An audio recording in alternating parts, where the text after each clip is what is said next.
Hi, YouTube. Okay. It's Friday night and I'm just bored, so I decided why not, do a video. I was just, checking out some videos on YouTube and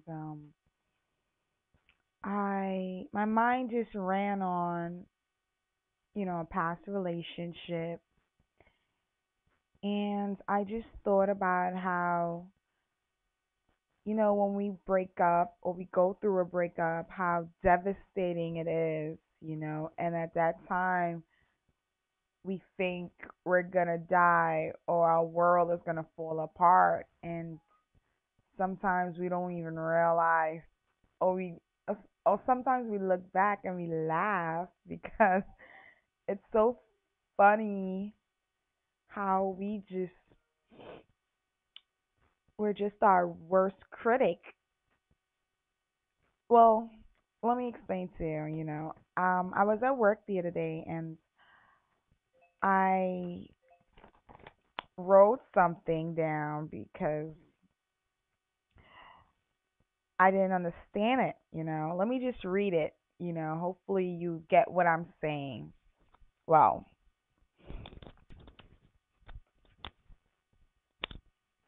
how is it that 1 minute you're screaming and yelling and feeling like dying and starving yourself because the pain of love is sufficient enough to subdue the hunger pains that clouds your lower abdominals.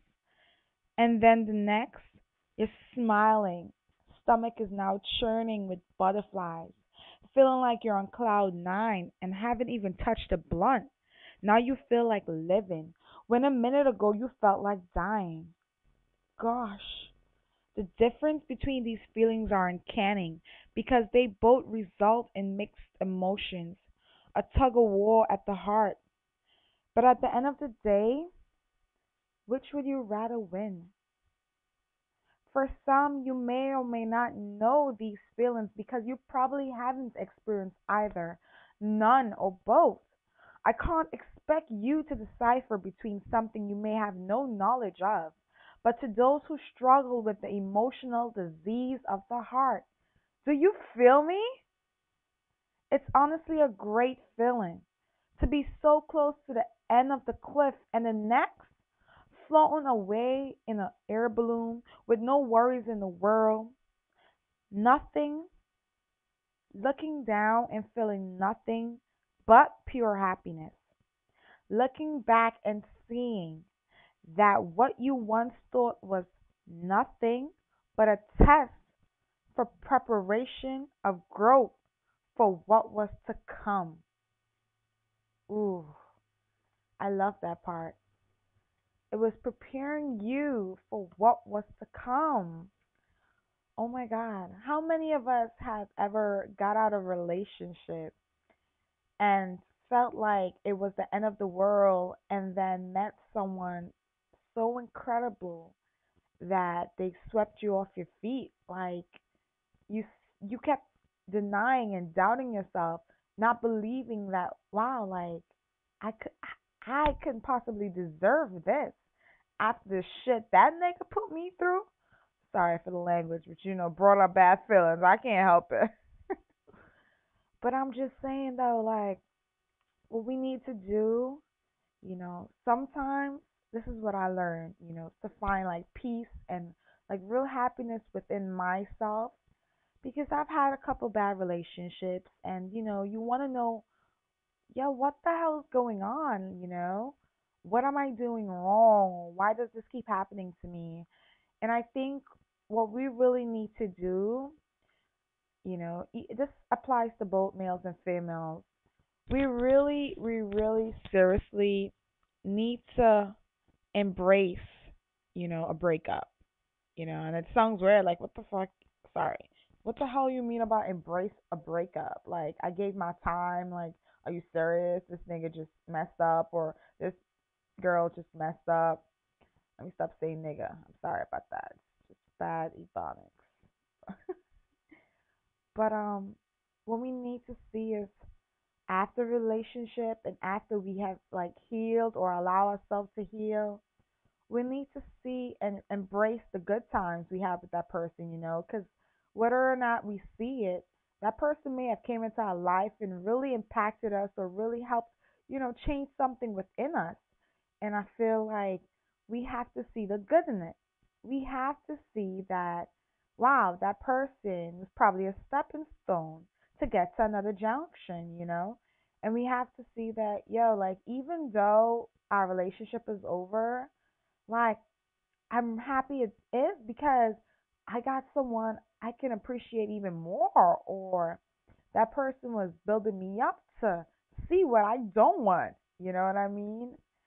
And I know we're gonna go through our crying stages and the parts where we feel like you want to kill them or you're so angry at yourself and you're hurting.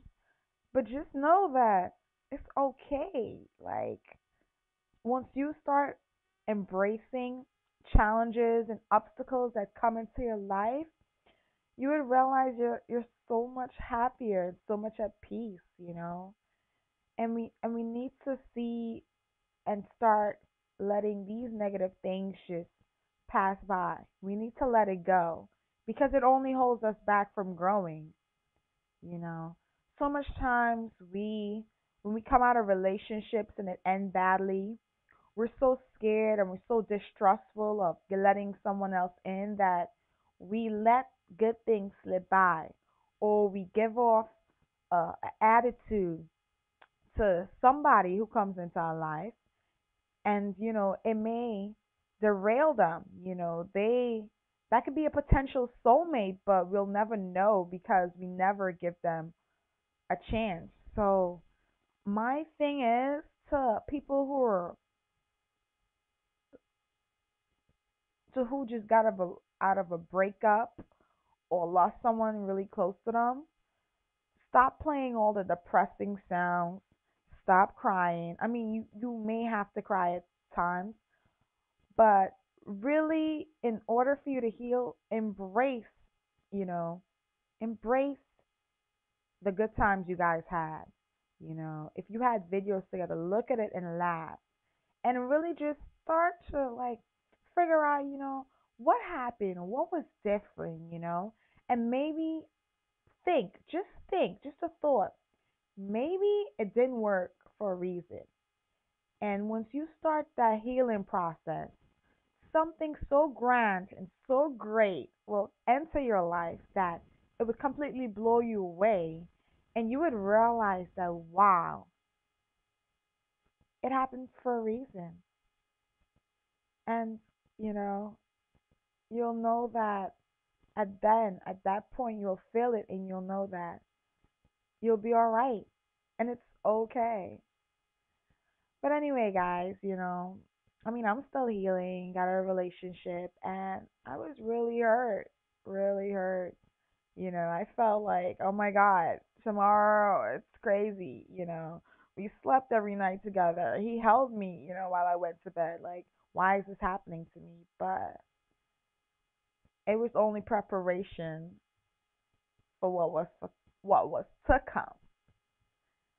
So just appreciate the things you go through, embrace it, you know. And I leave you guys with one of my favorite quotes: